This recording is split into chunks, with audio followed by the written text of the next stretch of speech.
Good evening and thank you very much for joining us on the Scoreboard. It's Thursday. Again, it's that day when we bring you news and views from around the world in the world of sports. What's happening on the field, what's happening on the side, what's happening behind. Sometimes a little bit of the politics of it as well is what is our staple menu here on Scoreboard. Let me start you off on the highlights of what we're going to be talking about today. Well, the Women's World Cup is heading to the semi-finals and very, very, very good results that are coming from there. The worst of them is that all the African teams have been bundled out of that World Cup. We'll talk about that in just one word as it heads into the semi-final stage. The Netball World Cup ended in South Africa just the other day, and again the Africa showing was not as good, although Uganda were received to a hero's welcome at the Entebbe airport. They were the best placed African team. We'll talk about the others as well. They placed 5th.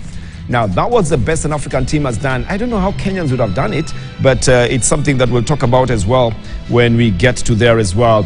And, of course, there is the Prinsloo Sevens rugby that was going on, and Kabras won it in the second leg that they won now of the Sevens. And a couple of medals have been won as well, youth games. That plus a lot of other information is what we'll be talking about in today's program. As always, I want you to be part of it by at least participating in the program, and I just need you to tell me how you think Kenya would have performed at the Women's World Cup. How do you think Kenya would have performed at the Women's World Cup? You can tweet me your reply. I am at Bernard_sports or at Kchege_sports or at Wilfred Bungei. That's where our handles are at as we interact with you going into the program. Well then, nice to have you around. Let me introduce you to the team. The cool kid is always here. Ken Chege, how are you? Very well, Bernard. How are you? I'm good, thank you. What worked for you during the week? Yeah, two things I'd like to talk about. One is the Eldoret Rally that took place last weekend. There were 15 teams that entered. That's a little low. 11 started and only 9 finished. Okay. But I saw Ian Duncan finished second. After so many years of rallying, I think that's a good thing. It's a good thing. But the best thing was James Masharia at the Prinsloo Sevens, the 19-year-old boy who said he started rugby because he saw the rugby players would go out in the morning and in the evening they would come back carrying chicken. And he wanted to eat chicken. So he decided he has to play rugby. That's a real story. And now there he is. He's playing for Nakuru RFC. Has been to the UK. Rugby is working for this young man. Oh, man. Talk about motivation. I thought he was from Western. Then you'd be motivated by chicken, honestly. But if that's all his motivation, then I don't know. If he was in Western, then we'd be winning cups then. A lot of them. Capitano Wilfred Bungei, former Olympic 800 meters champion, is here. What worked for you, Wilfred?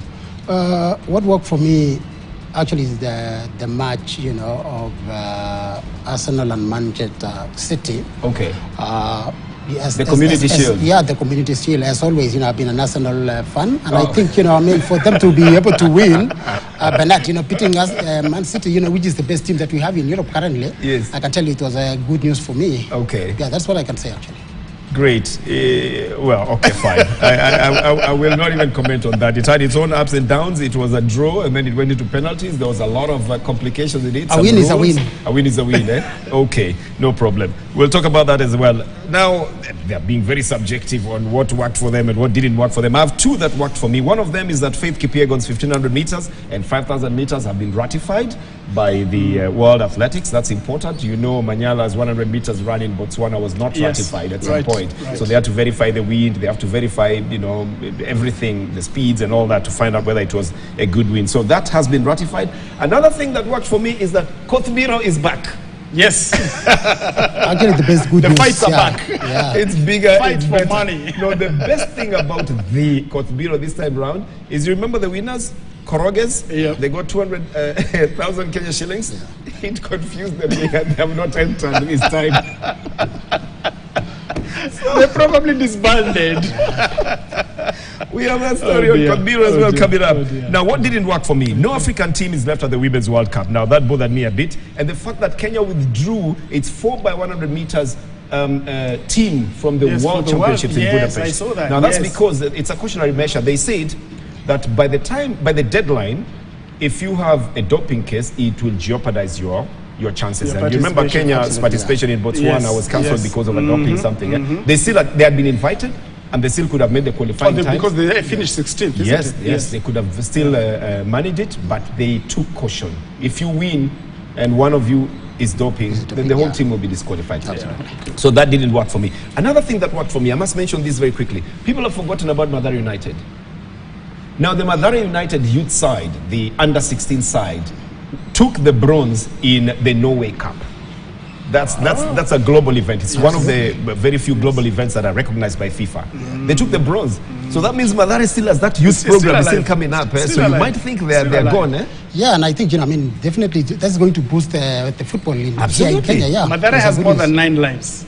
You're right. You couldn't put it any better. Yes. But in 2 or 3 years, that under 16 will be under 18, they'll be under 21, they'll be in the Premier League. They'll be in the Premier League. Correct. Okay. So that's what worked. That's what I saw. All right, let's move on then and jump into the Women's World Cup. Now it has gotten into the semi-final stage. Capitano, what do you make of it? What have you seen so far? So far the World Cup, I think the disappointment that is there, especially to most Africans, is the fact that, we don't have any Africans that is in all of them have been bundled out. Yeah, have been bundled out. But however, we have put to give to the teams, that already will be in the finals. However, there is one team that I would like to mention. Colombia has never been anywhere.